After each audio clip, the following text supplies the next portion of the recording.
Awesome. We're live. Welcome to the Cancer Podcast. I'm with Rashad Hayes, and this is a really special podcast. And before we start, I do want to say one thing for people listening. This is a podcast where we have people who are affected by cancer because they have such unique backgrounds and unique perspectives on life and challenging things that occur like cancer. But you have cancers in your life, and they may not be the cancer cells that are causing you to have to go get chemotherapy and lose your hair and go through all these tough things that us people with cancer who have had cancer have gone through. It could be a financial struggle. It could be a relationship problem. It could really be anything, any other disease. And my goal for this podcast is for you as a listener to come in and hear different perspectives. And the perspective today is just truly inspirational story. So I'm going to hand it off to you, Rashad, to kind of explain for people who don't know you. But Rashad is an incredible public speaker, a motivational speaker, and I feel like those words don't really do enough to describe how inspirational of a story and of a person Rashad is. Rashad, welcome. Man, thank you, brother. Thank you for having me. It's truly a blast to just be a part of a special moment such as this. Hello to the listeners. Man, my name is Rashad Hayes. I live with follicular lymphoma. It is a chronic blood cancer that's currently no cure. And so I was diagnosed when I was 22. At 22, you're in the prime of your life, thinking that you're invincible. I was a college football player and my life was just turned upside down. Just recently at 31, I just completed my fourth time undergoing treatment. And so for me, cancer is it's a very, and then it's going to sound weird when I say this, but cancer has become a blessing for me because it reminds me to continue to live. And I think so many times, people hear the word cancer and they get afraid and they may not know what to say. And I want you to know that we're still human, like we're still people that are pursuing dreams. We're still people that have have big dreams at it. We're not just saying, oh, I'm just happy to be here. We're saying, hey, not only are we happy to be here, but we're going to go accomplish so many great things. And so I'm a person with a mindset of no matter what, I keep going. No matter how hard it gets, I keep going. And so it's just one of those things where I'm happy to be here today to kind of just share some insight and just kind of just be a part of something special, with Sean. Sean doesn't know this, but I look up to him. I see what he's doing in the cancer world, and he's using his voice to kind of really shed light to other people. And so, Sean, you're a heck of a dude, brother, and I'm honored to be on the show today.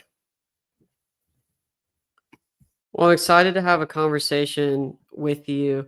So, could you backtrack a little bit and talk about how your journey into motivational speaking and what inspired you to inspire others? Man, so that's a good question. I will tell you before I was diagnosed, football was my life. Everything was football. I'm from Enterprise, Alabama. And Enterprise is football is such a big deal that it's a small city. So the whole city is shut down just to be in the Friday night lights and be there to watch football. So I grew up under that culture. So I knew no matter what, I was going to be a football player. I went on to play football in college. I was first at a Division II school in Columbia, South Carolina. I then left that school to come to UAB for an opportunity to play at a bigger school. Unfortunately, the year I get there, I realized that I'm not on scholarship. I just gave up a scholarship to be here. And so now I have to work, pay for school, and then try to train. And I tell myself, I'm going to give myself a year, and then I'm going to, walk on to the team. Well, it didn't happen that way because the next year, the team gets cut. And when the football team gets cut, I'm lost. I'm confused. I don't know what's happening. I'm like, this is my whole life. And so as I finally began to become a regular student, a regular person, going into a few years later, going into my senior years when I get diagnosed with cancer. And it was at that moment where cancer really changed my life in a way that I had to rediscover myself. I couldn't get back on the field and be an athlete anymore. And so the next thing I knew how to do was to speak life into people, to inspire people, to lift people up. And so I just started telling my story on social media. And what I noticed is that people kept coming back. I would share a story, they'll come back for more. I share a story, they'll keep coming back. And before you notice, or before I knew it, people started associating my name with resilience, with strength. And so I started to kind of ask myself, what is it that people see? And I think that's when I went on this self-discovery journey of finding that. And when I found that, I found myself. And that's one thing I can always say I'm grateful for cancer for, is that it gave me a voice again. Even though I thought it took everything away from me, it gave me a voice to stand up and speak to the world and talk to the pain. And like you were saying earlier, they may not have cancer cells that, we had to deal with, but they may have toxic relationships or, you know, the inability to take care of themselves or whatever the case may be. And so now here I am just using the lessons that cancer taught me to kind of help motivate and inspire the world. It's oftentimes when we face adversity or even we reflect on adversity that we really find out who we truly are. Sometimes we go out there. I find myself going out there, maybe putting on a face that's not really me. But then when I get home and I can reflect and at least on my cancer journey, or even viewing other people's inspirational stories and trying to find myself, it tends to help. So one thing that you touched up on, and I love for you to further elaborate on, is when you get cancer, you said something along the lines of it made you feel more alive than ever. Can you touch up on that? Yeah, I think, being young, we always assume that we're going to live forever. We assume that nothing can go wrong and we're in the best health. And I think, when you hear from me, when I heard the word cancer, it was almost like I saw the timer in my life for the first time. And that timer was ticking down, telling me, you know, not really knowing how many years I had left, but knowing that, okay, hey, this is real now. I'm not going to live forever. And so now it taught me to say, what is the value that I can add into life? How do I truly appreciate the 24 hours that I do have and literally make the most out of every situation? And so that's what I meant when I said, cancer really taught me how to live, because beforehand I'm not gonna say I was out of control, but it's like I didn't have any remorse, right? Like I was just like, oh, whatever, I can deal with it tomorrow. Now, after going through cancer, it's almost like tomorrow's not promised. So how do I live for the day? One thing I always tell people is that, your past is a study guide, your present is a quiz, and your future is the test. Well, one thing I've really been focusing on is really focusing on my present, the quiz, right? How can I learn these lessons now? How do I appreciate the moments? How do I take the time to smell the roses? How do I feel? How do I feel when it's raining and it's touching my skin? Like, what do I feel? Because those are the moments that help us when we need it the most. And so that's the moments that remind us that we're still here. Although, I'm dealing with this and I'm not the only one dealing with it, right? And so I'm not here to say, oh, my situation is worse than theirs or theirs is worse than mine, but it's just having gratitude enough to say, you know what? Yes, I'm going through this, but I can still do this. Yes, I'm going through this, but I can still smile. I can still make the best out of it. And, because I deal with a blood cancer, most people don't even know I have it. They look at me and say, oh, you look so normal. You look so normal. And I'm just like, if only you knew, I'm literally fighting something I can't see. But that's what I mean by just living, and just really just enjoying life for what it truly is, because it's a beautiful, it's a gift, it's literally a present. Yeah, there's so much. I think part of my journey as well has been understanding the importance of the present. As you can see in the top right corner, it's "Are in the moment." That's kind of my public speaking motto, and it's also something that ancient philosophers of the Greek times and the Roman times have been speaking and writing about, in Stoicism and other teachings for so long, the importance of the present. And a lot of times we lose sight of that. I mean, I've dealt with depression personally myself, and the way I was able to get over it was not thinking about the past constantly, the cancers of my past. And then also you kind of get sometimes depressed about the future when all you think about is the future. You get consumed in what could be. And honestly, all the times that you maybe sit and dream up things in your head of certain scenarios, they never really actually happen. You lose sight of being in the present. And it's not just being in the present, past and future. It's with your when you're with your loved ones, are you always on your phone? Like that's my problem is I found become way too addicted to my phone. And at dinner, I'll get on it. I'll get on social media. So recently, I had to delete the Instagram and Twitter off my phone. So now I'm getting on social media on my computer, and it's been a big relief. But just a reminder about being in the present. And it's just like when you're driving your car. If you're driving your car, you can't just look in the rearview mirror the Mhm. entire time. You also can't only look ahead. You can't only have the GPS on. Now, sometimes it's important when you gotta back up, gotta look in the rearview mirror, or you need to find a way around this traffic. You could pop in the GPS, create a good plan, and get around it. But I think 90% of the time when you're driving, you got both hands on the wheel and you're looking Mhm. right in front. I think that's something that's so important that sometimes, unfortunately, when the hardest possible obstacles appear in your life, that's when you have to realize it. Because when life is easy and the past isn't that hard or the future isn't that scary, your mind can wander, and it's just important to be in the present. Man, that's powerful that you say that, because just piggybacking off of what you just said about the GPS, is that the GPS only works when you know where you want to go, right? Like you can't just put a GPS, like you can pull the GPS up, but if you don't know where you want to go, the GPS can't take you there.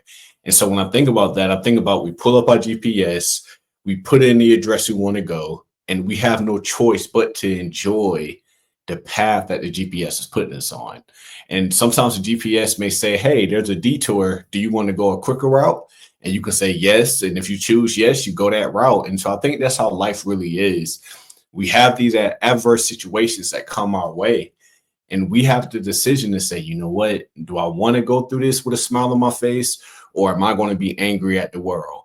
But being angry at the world does nothing because you're not going to get there faster. So why not do it with a smile on your face? One of my favorite quotes is by Ralph Waldo Emerson. Do not go where the path may lead. Go instead where there's no path and leave a trail. And so my whole concepts of life is how can I leave a trail for people, right? What we're going through is tough, but how can I leave a trail so if the next person that's going through it, I want them to say, you know what? I know what Sean did. I know what Rashad did. You know what? I'm going to follow their path because I see where they went, and that's really my concept. So that's a great analogy with the GPS, brother. Yeah, yeah, the powerful analogies in life that people can connect to are so important, which I think is a good segue. I've got your book here that I ordered and I've read through. So your analogy that you speak with, I think you're the one who should take the mic for this one. But this is Rashad's book, Embrace the Heat, where he talks about his baking the cake philosophy. And Rashad also, if you're watching this, not just on audio, in his background, he's got the apron on and a nice picture of cake baking. So Rashad, why don't you explain your awesome philosophies on baking the cake? Man, thank you, brother. So what is called Don't Burn Your Cake. And Don't Burn Your Cake is a reminder to trust the process because there's parts of the cake baking process that if you don't pay attention to it, you're going to burn that cake. And one thing about burning the cake is there's no redo. Like you got to start completely over once you burn the cake. And so what I really connect that to in life is that sometimes we have to understand why we're going through this adversity. Like if you never crack the egg, you can't get to the egg yolk. The egg yolk is important in the cake because it helps the cake rise. It keeps the cake together. So like For the egg, it's probably traumatic, like, oh my goodness, you're breaking my shell. But it's really a process of becoming something new. And so when I'm saying don't burn your cake, I emphasize don't burn your cake. And what I mean by that is that a lot of times we see our friends, we see our family, and it may feel like sometimes we're getting left behind. It seems like, man, they're winning. Man, they got married. Man, they got this car. Man, they got this house. And we tend to look at their oven so much that we forget what's in ours. And now we're frustrated in that we miss the blessing of what's right in front of us. And so it's all about just running your race, enjoying your process, because when you learn to enjoy your process, you learn what makes you you. Like I've been able to go around this country and speak and do all these amazing things, and I meet all these other speakers. But the one thing I tell myself is, Rashad, this is your process. You can't just skip it. You don't want to miss these steps, because if you skip a step, you're going to miss a lesson that you could have been teaching somebody else. And so don't burn your cake is really all about trusting your process and keeping your eyes on your oven. Learning to say, you know what, my time is coming. I smell that cake, it's in the oven, smells good, let me pull it out. Or, if I'm away from the oven and if I'm not paying attention to my cake, when I smell it burning, what I'm doing, I'm panicking, I'm running to the oven. Oh my goodness. And now I'm angry at everybody else instead of being angry at the right person, which is yourself, for taking your eyes off that cake. And so one thing I notice about life people is that nobody likes to talk about adversity. Nobody likes to admit, hey, I'm vulnerable. Hey, I struggle. And so that's one way of being able to have those hard conversations and being able to say, hey, if you ever bake a cake, you realize it's not an easy process. It takes some luck. It takes some science. It takes a lot of things in order to successfully bake a cake. And so that's really where it comes from. And it's been something that I love. Like when I go places now and people that know me or they see my work, they're like, oh, that's the cake man. That's the cake man. And so I just walk around and I smile because I know people are starting to truly understand what it is that I do. So many things to unpack there. One that stood out to me is the cake baking process of life. It doesn't look like the finished product when you're just cracking the eggs and putting the other Yes. ingredients in. It looks kind of gross. If you took an alien from another planet that and put it in your kitchen and tried to feed it all the ingredients in that little bowl, probably would say, "Ooh, that's nasty." But then when you bring the cake out and be like, "Oh, that's tasty. I want that." A lot of people might lose sight of the gross stuff that you have to get through to get to the nice cake, which is it's such a good analogy. You gotta cook before you eat. You really do. You're right about that, brother. And I think too, what I really learned is that if you think about cake, the only thing that is sweet in cake is sugar. Like flour by itself is sweet, it's not sweet. Like eggs, it's not sweet. Butter, it's not sweet. It's not until you put sugar in it that it makes things better. It's just the same thing when it comes to our lives. If we don't take the time to see the value in what we're going through, we're going to always think, oh, my life is hard. Oh, my life sucks. Oh, my goodness, why this is happening to me? Instead of saying, you know what? Yeah, this is not fun, but how do I use this to change my life? And that's kind of what I do now. Like anytime people call me crazy, anytime I have some bad stuff happen, I'm like, oh, my life is getting ready to change. I don't know what, but hey, it's about to happen. And 9 times out of 10, it always does, because I'm looking at, okay, what can I make out of this?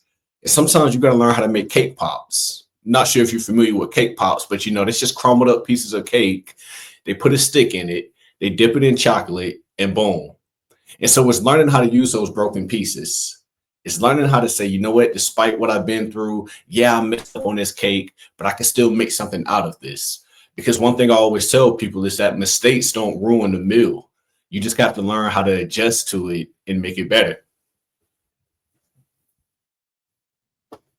So, just because I don't know what it's like to have a I had cancer, but it's different types of cancers. So, what is your experience when you wake up in the morning as a motivational speaker running a business, but also fighting this life-threatening disease? Man, I the best thing I could say is I always tell people when I'm on stage, you're gonna see me sweating, right? And they be like, "Oh, you sweating?" But what they don't understand is that I'm giving you my heart every time I speak because I don't know when the next time I'll be able to speak again. It's not a guarantee, right? And so what I've learned what I notice, what I do is that by the time I'm done and I'm off the stage, I'll probably have no voice. I could barely speak, but it's because I learned to give it my all. Because I remember those days of being hooked up to the machine, right? Like literally just this last Wednesday, I had my last infusion for 4 weeks of doing it, right? But I woke up the next morning like, man, I got through it. When I was going through it, it felt like it was forever. But even in the midst of it, I was still doing what I love to do.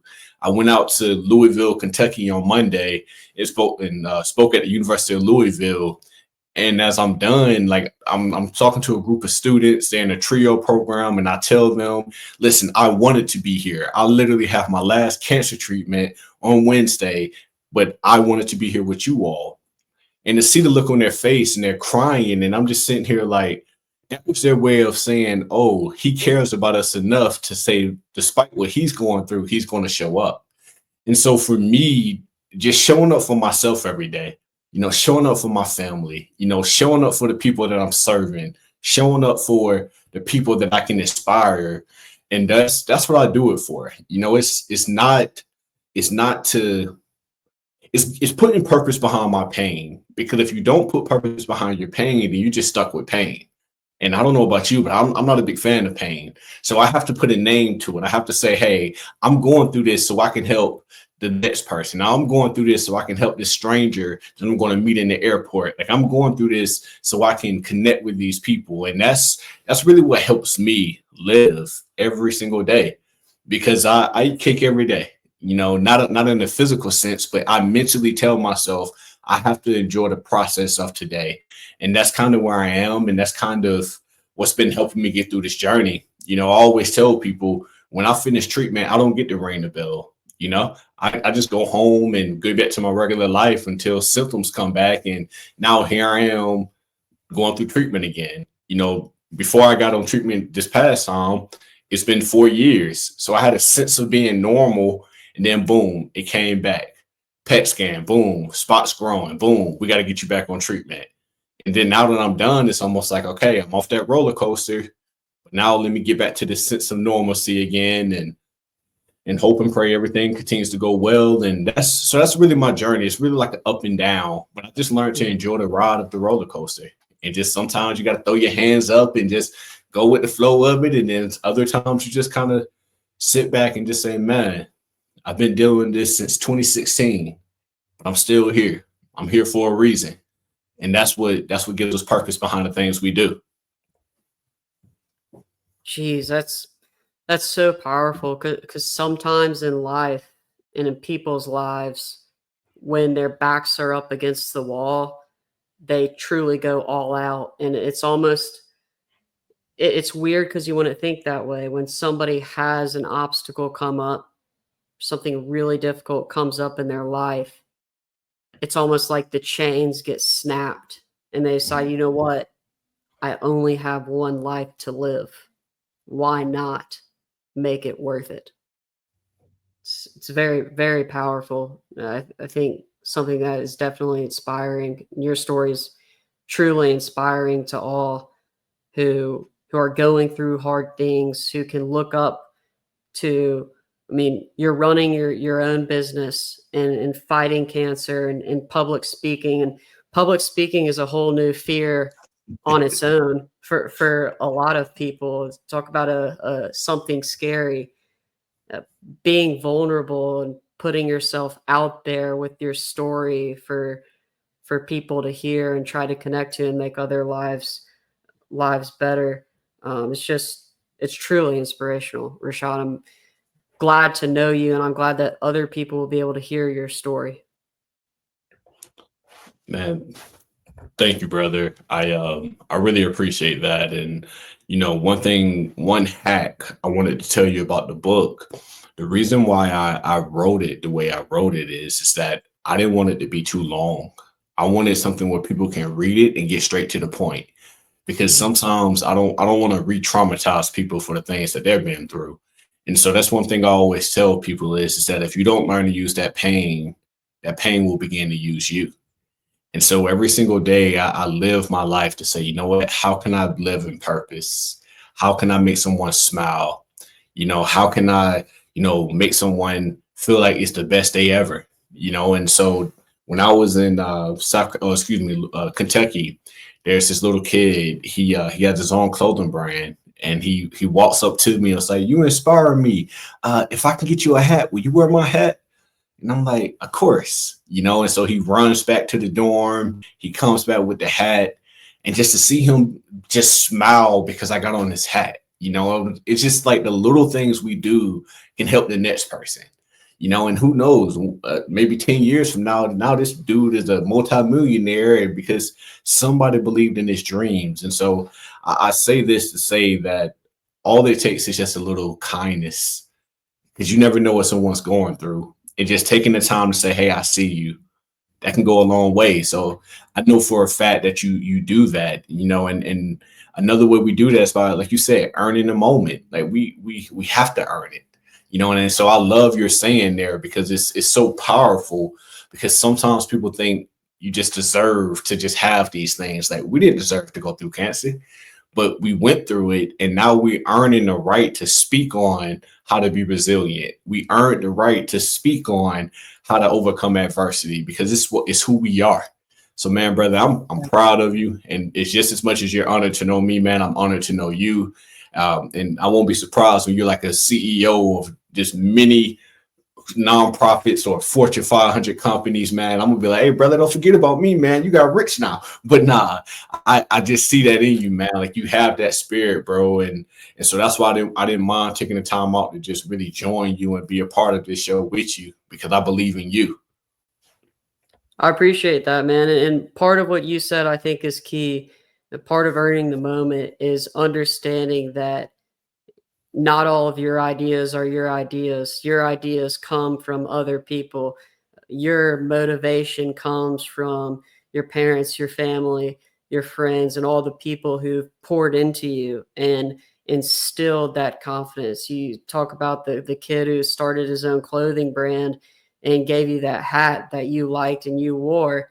Now he's got that confidence to go and work that much harder. So it's just a blessing to know you. And but before we sign off, so where can people find your book and where can people book you for public speaking engagements? So yes, I made it real simple. If you're looking for books, merchandise, just go to don'tburnyourcake.com. That's don'tburnyourcake.com.